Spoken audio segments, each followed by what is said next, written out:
Hello friends, आप देख रहे हैं लॉग्यान चैनल। मैं हूं सुप्रीमणि शुक्ल। आज हम लोग बात करेंगे समन, वारंट और उपसंजात होने के लिए या प्रस्तुतिकरण के लिए जो आदेशिकाएं जारी होते हैं उनके बारे में। हम लोग 61A तक पढ़ चुके थे, 60A तक पढ़ चुके थे। आज सेक्शन 61 से शुरू करेंगे।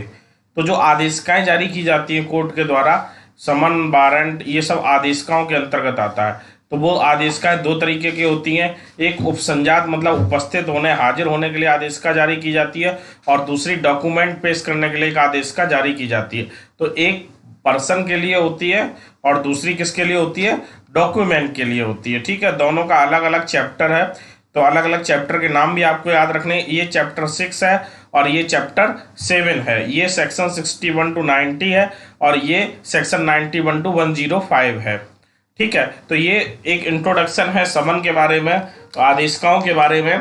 तो इनको आप याद रखेंगे। ठीक है, ये जो आदेशिकाएं होती है 61 to 90, इसमें उपसंजात होने के लिए चार तरीके की चीजें प्रयोग होती हैं। एक समन, दूसरी वारंट, तीसरी उद्घोषणा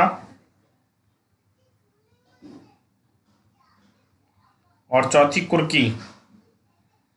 ठीक है, और ये प्रस्तुतिकरण के लिए जब कोई डॉक्यूमेंट कोर्ट में मंगाना अनिवार्य हो तो उसके विवश करने के लिए क्या आदेशिकाएं जारी किए जाएंगी, सर्च वारंट जारी होगा, और चीज़ें जो जारी होंगी वो इस सेक्शन में जारी की जाएंगी। ठीक है, आदेशिका जो होती है वो क्या होती है? एक जुडिशियल प्रोसेस है। आदेशिका क्या है? एक जुडिशियल प्रोसेस है जो कोर्ट के द्वारा की जाती है। एक जुडिशियल प्रोसेस, ये भी पूछा जा सकता है कि आदेशिका क्या है। तो आदेशिका एक जुडिशियल प्रोसेस है जो कोर्ट के द्वारा इशू की जाती है। अब इसमें ये जो चैप्टर 6 है ये चार पार्ट में डिवाइड हो जाता है। पहला पार्ट है समन।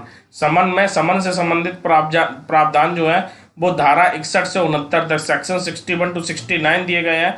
और समन का जो प्रारूप है वो सेकेंड शेड्यूल जो है सीआरपीसी की, मैंने आपको जब अनुसूचियां बताई थी तो बताया था कि प्रारूप नंबर 2 में द्वितीय अनुसूची में समन का प्रारूप दिया है, और भी कई प्रारूप द्वितीय अनुसूची में दिए हुए हैं। ठीक है, दूसरा पार्ट वारंट का है। वारंट का पार्ट सेक्शन 70 से सेक्शन 81 तक होता है। ठीक है, सेक्शन 70 से सेक्शन 81 तक। फिर उद्घोषणा और कुर्की के संबंध में प्रावधान है धारा 82 से धारा 86 तक। और उसके बाद अन्य नियम है, कब समन के साथ वारंट जारी होगा, कब समन के बिना वारंट जारी होगा, कब समन जारी किए बिना वारंट जारी होगा। ये सब जो अन्य नियम होते हैं वो आते हैं सेक्शन 87 से सेक्शन 90 के बीच। तो ये हो गया चैप्टर 6। चैप्टर 7 की बात करते हैं। चैप्टर 7 में पेश करने के लिए जो समन जारी किया जाता है, जो कोई दस्तावेज मंगाया है तो उसको पेश करने के लिए समन जारी किया जाता है। अगर समन के आधार पर समन से नहीं होता है कोई दस्तावेज पेश, या कोर्ट को लगता है कि तलाशी वारंट जारी किया जाए तो तलाशी वारंट जारी किया जाता है। फिर तलाशी संबंधी साधारण उपबंध दिए गए हैं और फिर कुछ प्रकीर्ण उपबंध हैं, एक्स्ट्रा उपबंध हैं। तो ये हो गई पूरी एक समन और वारंट की जो जारी करने की आदेशिका होती है उनका ओवरव्यू। अब आइए समन पर शुरू करते हैं। आज के वीडियो लेक्चर में हम समन को बहुत अच्छे से समझेंगे। समन से क्वेश्चन बनता है। ठीक है, चैप्टर आपको मैंने बता दिया, चैप्टर 6 है समन का। ठीक है, पार्ट ए में समन का प्रारूप दिया है धारा 61 में। धारा 61 समन के प्रारूप की बात करती है। समन किस प्रकार का होगा? तो पहला पॉइंट ये है कि समन लिखित होगा। तो अगर कोई पूछे कि क्या समन लिखित या मौखिक हो सकता है, या समन में की निम्न विशेषता है, तो आपको पता होना चाहिए कि समन जो हमेशा होगा वो कैसा होगा? रिटन फॉर्म में होगा, लिखित होगा। ठीक है, दूसरा 2 प्रतियों में होगा। ये भी क्वेश्चन बनता है कि समन कितने प्रतियों में जारी किया जाएगा? 2 प्रतियों में जारी किया जाएगा। और उन 2 प्रतियों का यूज क्या होगा? एक तो वो समन जिसके नाम जारी है उसको दे दिया जाएगा, और दूसरा जो समन की दूसरी प्रति होगी उस पर जिसने समन तामील कराया है वो व्यक्ति उसको प्रष्टांकित करके वापस भेजेगा। अभी आगे इस बारे में हम लोग उपबंध पढ़ेंगे। ठीक है, तीसरा समन की विशेषता क्या है? कि हस्ताक्षरित होगा। जिस पीठासीन अधिकारी द्वारा उसको जारी किया गया है समन, वो उस पर सिग्नेचर करेगा। और चौथा, न्यायालय की मोहर लगी होनी चाहिए। अगर इनमें से कोई भी एक अनियमितता पाई जाती है तो वो समन सही नहीं माना जाएगा, इनवैलिड माना जाएगा। और अगर ये चारों पर टिक लगा हुआ है तो वो समन सही है। ठीक है, समन का जो एक प्रारूप है वो सेकेंड शेड्यूल में प्रारूप नंबर 1 में दिया हुआ है। प्रारूप नंबर 1 के सेकेंड शेड्यूल में समन का प्रारूप दिया हुआ है। समन कौन ले जाएगा? कौन समन ले जा सकता है? तो समन की तामीली की प्रक्रिया है धारा 62 में। किसमें? धारा 62 में। प्रत्येक समन की तामील कौन करेगा? पुलिस अधिकारी द्वारा होगी, लोक सेवक द्वारा होगी, कोई पब्लिक सर्वेंट है, या न्यायालय का कोई कर्मी। तो आपसे क्वेश्चन ये पूछा जाए कि समन की तामीली कौन कौन कर सकता है, तो या तो कोई पुलिस ऑफिसर कर सकता है, या लोक सेवक कर सकता है, या न्यायालय का कोई कर्मी कर सकता है। ऐसे क्वेश्चन बन सकता है कि निम्न में से कौन समन की तामीली कर सकता है, या निम्न में से कौन समन की तामीली नहीं कर सकता है। समन की जो प्रति होगी तो वो एक प्रति व्यक्तिगत रूप से प्रदत्त की जाएगी जिस पर्सन के नाम समन जारी किया गया है, और दूसरी प्रति के पृष्ठ भाग पर पृष्ठांकन किया जाएगा। दूसरी प्रति के पीछे लिखा जाएगा कि समन की तामीली हो गई है, किस स्थान पर और किस समय में की गई है, इसके बारे में पृष्ठांकन किया जाएगा। ठीक है, तो दो प्रतियों का क्या काम होगा, और उसके बाद समन में साफ साफ लिखा होगा कि व्यक्ति को कहाँ और किस समय प्रेजेंट होना है। ये सब समन की विशिष्टियां हैं समन में जो जारी रहेंगी। ठीक है, अब क्या करना होगा कि जैसे ही समन का जो है तामीली हो जाए, उसके बाद जो दूसरी प्रति है उसको पृष्ठांकन करके, मतलब पृष्ठांकन में मैंने आपको बता दिया क्या क्या लिखा जाएगा, उसको फिर अतिशीघ्र न्यायालय में जमा करना होगा ताकि न्यायालय को सूचना हो पाए कि समन की तामीली हो गई है। ये था सेक्शन 62। ठीक है, इससे पहले हमने पढ़ा सेक्शन 61, अभी आगे सेक्शन 63 भी पढ़ेंगे। पहले सेक्शन 64 पढ़ लेते हैं कि जब जैसे किसी व्यक्ति ए के नाम समन जारी हुआ लेकिन वो ए पर्सन मिल नहीं रहा है, तो फिर क्या प्रोसेस अपनाई जाएगी। तो उसके लिए प्रोसेस ये अपनाई जाएगी कि जहां समन किया गया, समय तत्परता बरतने के बाद ना मिले, तो उसके कुटुंब के किसी सदस्य को, उसके परिवार का जो कोई सदस्य, परिवार का मतलब क्या होता है, जो एक छत के नीचे रहते हैं ऐसे सदस्य। ठीक है, तो उसके परिवार के किसी सदस्य को वो समन तामील किया जा सकता है, लेकिन ऐसा जो सदस्य को तामील किया जाए वह पुरुष होना चाहिए और वयस्क होना चाहिए। क्या होना चाहिए? किसी बच्चे को समन तामील किया जा सकता है? या क्वेश्चन इस तरीके से पूछ रहे हैं, ए के नाम समन जारी किया गया, ए नहीं मिल रहा है, लेकिन बी जो उसके कुटुंब का सदस्य है जिसकी उम्र 17 वर्ष है, क्या ये समन, इस पर समन की तामीली हो सकती? तो आपका आंसर होगा नहीं, इस पर समन की तामीली नहीं हो सकती, क्योंकि आपको पता है कि समन की तामीली केवल वयस्क सदस्य पर होगी। ठीक है, पुरुष पर ही होगी, महिला पर समन की तामीली नहीं होगी। महिला को केवल तभी तामील किया जा सकता है जब वो महिला के नाम से हो। अगर महिला के नाम से है तो महिला को तामील होगा, लेकिन केवल किसी पुरुष के नाम से समन है और महिला में उसी महिला को तामील किया जाएगा जिस महिला के नाम से होगा, और या किसी उस महिला के अतिरिक्त अगर किसी के नाम से समन है तो वो उस महिला पर तामील नहीं किया जाएगा। कुटुंब का कोई और सदस्य मिलेगा, उस पर तामील किया जाएगा। ठीक है, और जिस पर भी समन जारी किया गया है, या और जिसने तामीली एक्सेप्ट की है, मतलब समन को एक्सेप्ट किया है, वो उस पर पृष्ठांकन कर सकेगा कि हाँ हमने सामने समन मिल गया है। ठीक है, एक स्पष्टीकरण भी है इस धारा 64 में। वो क्या है? इस धारा में कुटुंब का सदस्य नहीं है कौन? सेवक। अगर कोई सर्वेंट है तो वो कुटुंब का सदस्य नहीं माना जाएगा। उससे फर्क नहीं पड़ता कि वो कैसा और किस प्रकार का सर्वेंट है या फिर कब से है। जो समन की तामीली होगी वो केवल ओरिजिनल पर्सन को होगी या उसके परिवार को होगी, कुटुंब के सदस्य को होगी, लेकिन कुटुंब के सदस्य में सेवक नहीं आएगा।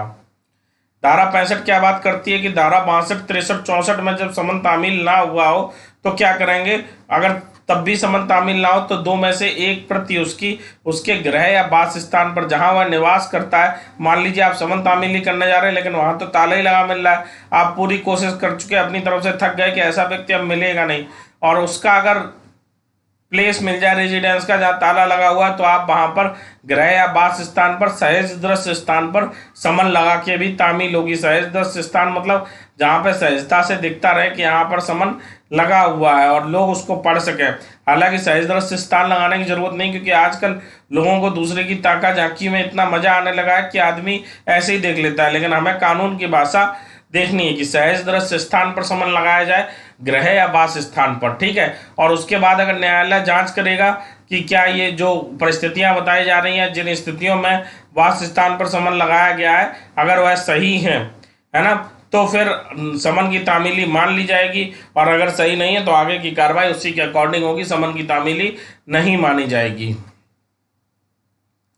ठीक है, और धारा 63 में क्या है? निगम अगर कोई निगम है या समिति है उस पर समन की तामीली कैसे होगी? तो निगम, पंजीकृत समिति या कंपनी, इन तीनों पर समन की तामीली कैसे होगी? या तो निगम के सचिव हों, या स्थानीय प्राध्यापक हों, या अन्य कोई प्रधान अधिकारी हो तो समन की तामीली हो जाएगी। दूसरा तरीका, रजिस्ट्रीकृत पते पर मुख्य कार्यालय का जो रजिस्ट्रीकृत एड्रेस होता है वहां पर भी समन की तामीली हो सकती है। डाक से प्राप्त होने पर भी समन तामील माना जाएगा। सेक्शन 63 ये कह रहा है। सेक्शन 65 हम लोग पढ़ चुके हैं। सेक्शन 66 पे चलते हैं, सरकारी सेवक पर समन की तामील। तो सरकारी सेवक पर समन की तामील किस प्रकार होगी?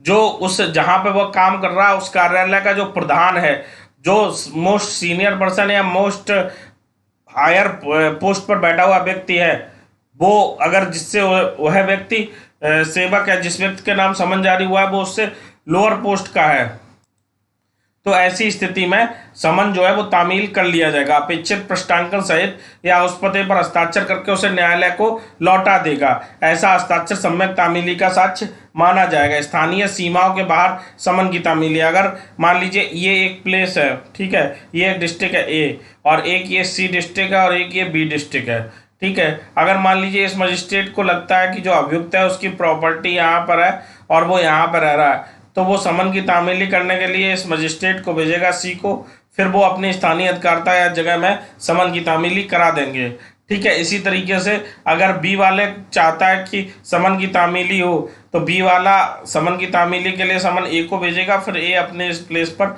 समन की तामीली करा देगा। सेक्शन 67 यही कहता है कि जिसको समन की तामील करानी है उस मजिस्ट्रेट को भेजेगा, ठीक है। स्थानीय अधिकारी के अंदर समन की तामीली की जानी है तो जिस मजिस्ट्रेट की स्थानीय अधिकारिता वो व्यक्ति है जिससे के विरुद्ध तामील की जानी है उसको भेजा जाएगा, ठीक है। ऐसे मामलों में जब तामील करने वाला अधिकारी उपस्थित ना हो तब तामीली का सबूत, मान लीजिए जिसने समन की तामीली की है वो अधिकारी किसी वजह से कोर्ट में प्रेजेंट नहीं हो पा रहा है, तो फिर क्या होगा?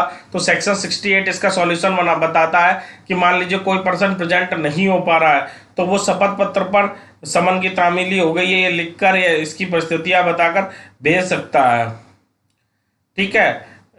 ये शपथ पत्र की समन की तामीली हो गई है, प्रष्टांकित की गई प्रति साक्ष्य में ग्राह्य होगी। मतलब जो जिस पर उधर से प्रष्टांकन किया गया वो साक्ष्य